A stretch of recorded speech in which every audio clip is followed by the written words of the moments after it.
नमस्कार, आप देख रहे हैं आज तक। आपके साथ मैं हूं सईद अंसारी। राजधानी दिल्ली में कोरोना का विस्फोट हो गया है। संक्रमण की रफ्तार काफी तेज है और ऐसे में एक्टिव मामलों का ग्राफ बहुत तेजी से भाग रहा है। स्थिति की जानकारी खुद दिल्ली के मुख्यमंत्री अरविंद केजरीवाल ने दी है और साथ ही साथ ये विश्वास भी कि लोगों को घबराने की जरूरत नहीं।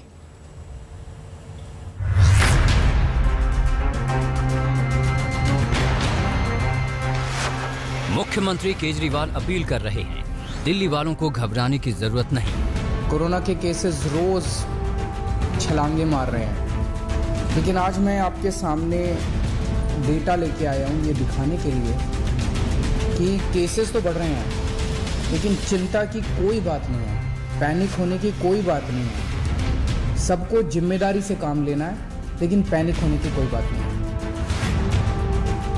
सरकार कह रही है कि तीसरी लहर से निपटने की तैयारी पूरी है। भरोसा जता रही है सरकार कि हालात बिगड़े तो संभाल लेंगे। आज हमारी तैयारी है 37,000 बेड्स की। दिल्ली में आज दिल्ली सरकार 37,000 कोरोना के ऑक्सीजन बेड्स की तैयारी करके बैठी है कि अगर जरूरत पड़ेगी तो हम 37,000 बेड्स हमारे पास तैयार हैं। लेकिन कैसे संभलेगी राजधानी की स्थिति? भीड़ सुधरने को तैयार नहीं, मास्क की फिक्र नहीं, सोशल डिस्टेंसिंग से मानो चंद लोगों को नफरत सी है। लगता है कि न सुधरने की कसम खा चुके हैं। कोरोना के नियम जब ऐसे मजाक बन जाएंगे तो कौन बचाएगा दिल्ली को? राजधानी दिल्ली में लोगों की लापरवाही का सिलसिला थमने का नाम नहीं ले रहा है। लापरवाही के चलते अगर बात की जाए तो दिल्ली में कोरोना के जो मामले हैं वो तेजी के साथ बढ़ रहे हैं। कल में दिल्ली के अंदर 2700 से ज़्यादा मामले कोरोना के सामने आए हैं। और इसके अलावा हम आपको दिल्ली के बाज़ारों की तस्वीरें दिखाएंगे। सुबह के वक्त आप देख सकते हैं कि ये लाल किले के पास का कबूतर बाज़ार है, जहां पर सुबह के वक्त भारी भीड़ जो है वो जुटी हुई है। लोगों के चेहरे पर मास्क नहीं है, सोशल डिस्टेंसिंग 2 गज की दूरी का लोग पालन करते हुए नज़र नहीं आ रहे हैं। इसके अलावा पुलिस बल भी यहाँ पर जो है वो तैनात है, लेकिन उनकी मौजूदगी में आप देख सकते हैं कि लगातार जो पुलिस वाले हैं वो लगातार यहाँ पर जो लोग हैं उनको यहाँ से हटाने की कोशिश कर रहे हैं। हालांकि वीकली बाजार पर पूरी तरह से प्रतिबंध है, क्योंकि दिल्ली में येलो अलर्ट है। उसके बावजूद भी सड़कों पर लगा हुआ ये बाजार सरकार के तमाम दावों को की पोल खोलता हुआ नजर आ रहा है। पूरी दिल्ली में अभी येलो अलर्ट जारी है। उसके तहत कई पाबंदियां हैं। स्कूल कॉलेज बंद हैं, सिनेमा थिएटर पर बंदिशें हैं। मेट्रो बस ऑटो के लिए भी फरमान जारी हो चुके हैं कि फिलहाल कुल सीट की आधी सवारी ही सफर करेगी। बाजारों को भी ऑड इवन के आधार पर खोला जा रहा है ताकि भीड़ को कंट्रोल किया जा सके, लेकिन सारी कवायद धरी की धरी रह गई है। जिन गलतियों का खामियाजा पूरे देश ने भुगता, ढिलाई बरतने की वजह से कोरोना ग्राफ तेजी से भागा है। आंकड़े इसकी तस्दीक भी करते हैं, फिर भी वही लापरवाही दोहराई जा रही है। नतीजा आपके सामने है। राजधानी में कंटेनमेंट जोन की संख्या 1240 से ज्यादा करनी पड़ी है। लगातार बढ़ते आंकड़ों ने दिल्ली को फिर से डरा दिया है। दिल्ली में 3203 नए मामले दर्ज किए गए हैं। 1 जनवरी को 2796 नए मामले थे। 31 दिसंबर को 1796 मामले दर्ज किए गए। 30 दिसंबर को 1313 और 29 दिसंबर को 9323 नए मामले मिले। 30 दिसंबर को 923 केस आए। 30 दिसंबर को 1313 केस, एकदम से छलांग लग गई। 31 दिसंबर को 1796 केस। 1 जनवरी को 2796, 1000 केस बढ़ गए एक दिन में डेली। मतलब पिछले दिन 1796 आए थे, अगले दिन 2796, और आज जो शाम को रिपोर्ट आएगी उसमें लगभग 3100 के केस आने की जरूरत है। तो डेली केसेस 2,500-3 हजार क्रॉस कर रहे हैं। दिल्ली में ताजा कोरोना विस्फोट के लिए ओमिक्रॉन कितना जिम्मेदार है ये बहुत साफ साफ नहीं कहा जा सकता, लेकिन सरकार मान रही है कि ओमिक्रॉन का कम्युनिटी स्प्रेड हो चुका है। जो कल 496 पॉजिटिव केसेस आए, पॉजिटिविटी लगभग 1% के आसपास चल रही है। और लगातार पिछले कुछ दिनों से जब से ओमिक्रॉन स्टार्ट हुआ है, विदेशों से फ्लाइट्स आनी स्टार्ट हुई हैं, केसेस काफ़ी तेज़ी से बढ़ रहा है। अभी तक जितने भी केस आ रहे हैं ज़्यादातर ऐसे हैं कि जो बाहर से लोग आए हैं वो थोड़े दिनों बाद पॉजिटिव हो रहे हैं, तो उनके कांटेक्ट के लोग या उनके घर के लोग ज़्यादा हो रहे हैं। फिर भी सभी को सतर्क रहने की ज़रूरत है। ओमिक्रॉन भी कोरोना ही है, कोरोना का दूसरा रूप है। सभी लोगों को इसके अंदर सतर्क रहने की जरूरत है। सभी लोग घर से बाहर निकले तो मास्क जरूर लगाएं। सब लोग अगर ध्यान रखेंगे तो इससे बचा जा सकता है। दिल्ली में ओमिक्रॉन के संक्रमितों की संख्या 351 हो चुकी है। हालांकि इनमें से 57 मरीज अस्पताल से डिस्चार्ज भी हो चुके हैं। ऐसे में सवाल उठने लगे हैं कि क्या ये ओमिक्रॉन ही तीसरी लहर की शुरुआत कर रहा है। हालात की गंभीरता को भांपते हुए दिल्ली सरकार ने टेस्टिंग भी बढ़ा दी है। अलग अलग जगहों पर कुछ इसी तरह से जो RT-PCR का टेस्ट चल रहा है, एक बार जैसे ही नंबर बढ़ा, ऐसे में दिल्ली के अलग अलग इलाकों में जो टेस्टिंग है वो बढ़ा दी गई है। साफ तौर पर दिल्ली सरकार ने ये कहा है कि फिलहाल ऑक्सीजन की ज़रूरत नहीं पड़ रही है, लेकिन इतना ज़रूर है कि अगर ऑक्सीजन की ज़रूरत पड़ती है तो दिल्ली सरकार तकरीबन 37,000 ऐसे ऑक्सीजन बेड को तैयार कर रही है जहां पर किसी भी चुनौती को पकड़ा जा सकता है। राजधानी में दूसरी लहर जैसे गंभीर हालात न हों और तीसरी लहर का कहर न टूटे, इसके लिए राजधानी में अस्थायी अस्पताल बनाए जा रहे हैं। कोरोना की तीसरी लहर में चिंता इस बात को लेकर भी है कि अगर बच्चों को कोरोना संक्रमण हो गया तो उनका आइसोलेशन किस तरह से किया जाएगा। सरकार भी इसके लिए तैयारी कर रही है। इस वक्त हम मौजूद हैं यमुना स्पोर्ट्स कॉम्प्लेक्स के भीतर और यहाँ पर हम आपको ऐसा आइसोलेशन सेंटर दिखाने जा रहे हैं जहाँ खास तौर से छोटे बच्चों के इलाज का इंतज़ाम किया गया है।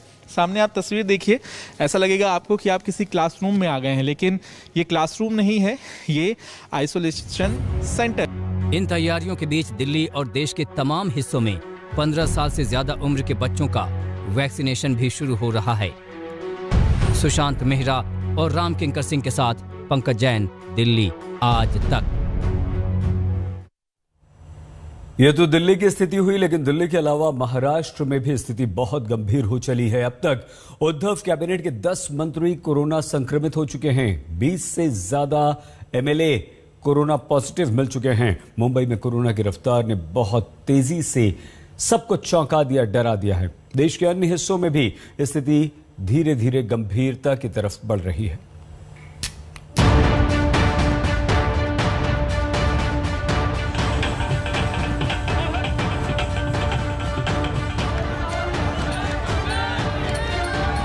कोरोना के खतरे के बीच ये भीड़ उमड़ी है शिरडी के दरबार में। नए साल की शुभ शुरुआत के लिए आशीर्वाद लेने इतनी भीड़ पहुंची कि हालात को संभालने के लिए पुलिस को मशक्कत करनी पड़ी। देश के कुछ अन्य हिस्सों में भी ऐसा ही हाल दिखा, जहां सोशल डिस्टेंसिंग मजाक बन गया। लोग कोरोना से बेखौफ दिखे। यही लापरवाही अब भारी पड़ने लगी है, क्योंकि देश में तीसरी लहर की आहट हो चुकी है। दिल्ली में कोरोना ब्लास्ट हुआ है। वहां एक दिन में करीब 3200 केस आए हैं। पॉजिटिविटी रेट 3.5% से ज्यादा हो गई है। 24 घंटे में महाराष्ट्र में 9100 लोग संक्रमित हुए हैं। अकेले मुंबई में 6300 से ज्यादा नए केस मिले। पश्चिम बंगाल में 4500 नए केस दर्ज किए गए। सिर्फ कोलकाता में करीब 2400 मामले आए। कर्नाटक में भी 1000 से ज्यादा नए केस आए। आज जारी आंकड़ों के मुताबिक यूपी में 24 घंटे में 1725 संक्रमित मिले। तस्वीर वाकई डराने लगी है। कई शहरों में कोरोना विस्फोट की खबर है।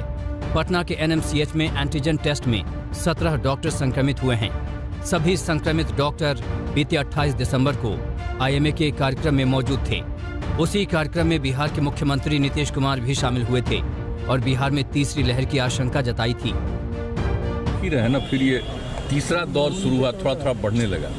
हम लोगों के यहाँ बिहार में कितना कम गया था, इतना कम। आज से समझिए कि 10 दिन पहले तक भी 50 के नीचे ही था।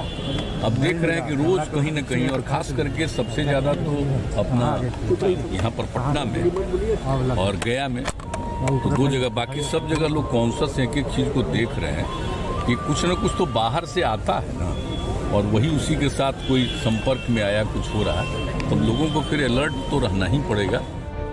बिहार में 31 दिसंबर को 280 से ज्यादा कोरोना के नए मामले सामने आए। फिर भी वहां लापरवाही नहीं थम रही। लोग मानने को तैयार नहीं।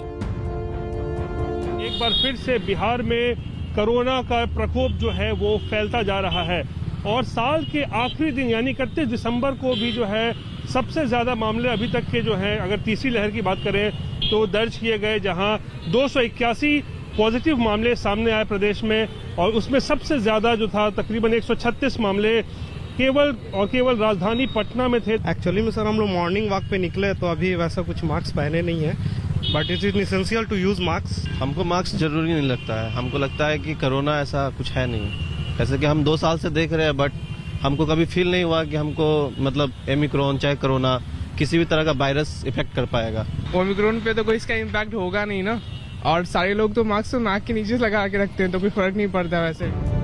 ऐसी हालत अन्य जगहों पर भी है। कई शहरों में कोरोना ग्राफ में आई तेजी से प्रशासन अलर्ट हो गया है। उत्तराखंड के नैनीताल में जवाहर नवोदय विद्यालय में एक साथ छात्र संक्रमित हुए हैं। इतनी बड़ी संख्या में मामले सामने आने के बाद स्वास्थ्य विभाग ने सभी छात्रों को स्कूल में आइसोलेट कर दिया है। जम्मू कश्मीर के श्री माता वैष्णो देवी यूनिवर्सिटी में भी 13 छात्र पॉजिटिव मिले हैं। उसके बाद से विश्वविद्यालय को बंद कर दिया गया है। दिल्ली से सटे हरियाणा के जिलों में भी मामले तेजी से बढ़े हैं। इसे लेकर खट्टर सरकार ने राज्य के सभी स्कूल कॉलेजों को 12 जनवरी तक बंद करने का फैसला किया है और सख्ती बरती जा रही है।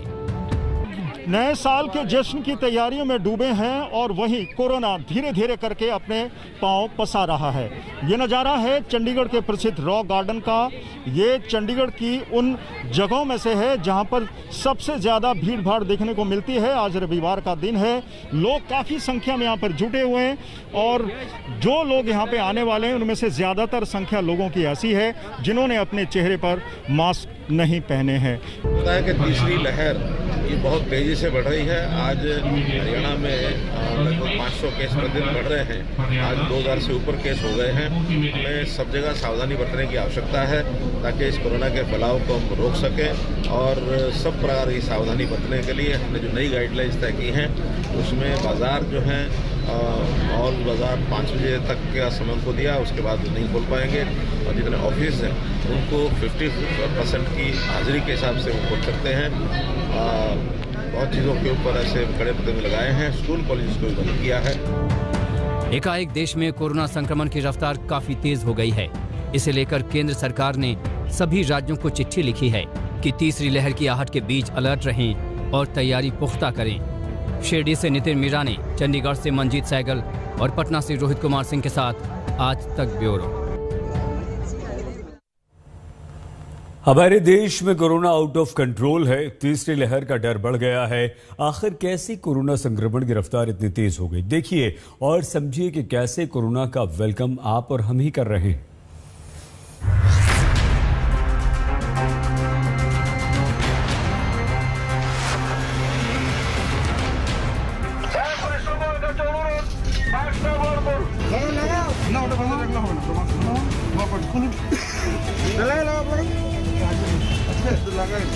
कोरोना से बेफिक्र लोगों की कमी नहीं। उन्हें याद दिलाना पड़ रहा है कि सावधान रहें, सुरक्षित रहें। प्रशासन इस मुहिम में लगा है।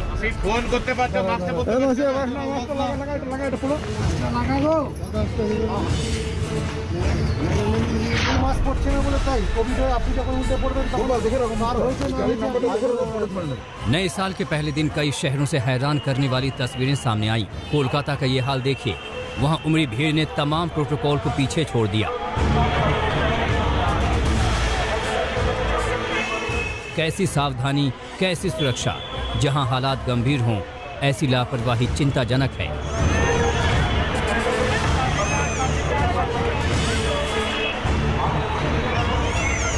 कोविड प्रोटोकॉल की धज्जियां उड़ाने वाली भीड़ बेफिक्र है।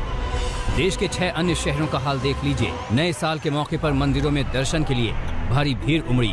विंध्याचल, उज्जैन, दौसा और वीरभूम में एक दिन पहले हजारों हजार की संख्या में लोग पूजा पाठ के लिए पहुंचे, लेकिन उनमें से कई ने मास्क तक लगाने की जरूरत नहीं समझी। नासिक में शिवसेना की सभा में भी पार्टी कार्यकर्ताओं ने कानून को ताक पर रख दिया। अब यूपी का भी हाल देख लीजिए। राज्य में जल्द चुनाव की तारीखों का ऐलान होने वाला है। कोरोना के बढ़ते खतरे के बीच विधानसभा चुनाव होने हैं, लेकिन रैलियों में भीड़ थमती नजर नहीं आ रही। बाराबंकी में बीजेपी के रोड शो में भी लोग बेफिक्र दिखे। क्या ऐसे कोरोना से लड़ेगा देश, वो भी तब जब ओमिक्रॉन संकट बढ़ता जा रहा है। ताज़ा आंकड़े के मुताबिक देश में अब 1525 ओमिक्रॉन के मामले हो गए हैं। एक दिन पहले कुल मामले 1421 थे, यानी 24 घंटे में ओमिक्रॉन के 104 नए मामले हैं। ऐसे में जरूरत है बेहद सावधान रहने की। सावधानी में ही बचाव है। मैं आप सभी से आग्रह करूंगा कि पैनिक न करें। हाँ, सावधान रहे, सतर्क रहे। अब देश में सोमवार से 15 साल से ज्यादा उम्र के बच्चों का वैक्सीनेशन शुरू हो रहा है। उम्मीद है टीकाकरण की रफ्तार बढ़ाकर देश अपना सुरक्षा घेरा मजबूत कर सकेगा। पुरुलिया से अनिल गिरी, कोलकाता से अनुपम मिश्रा और दिल्ली से सुशांत मेहरा के साथ आज तक ब्यूरो।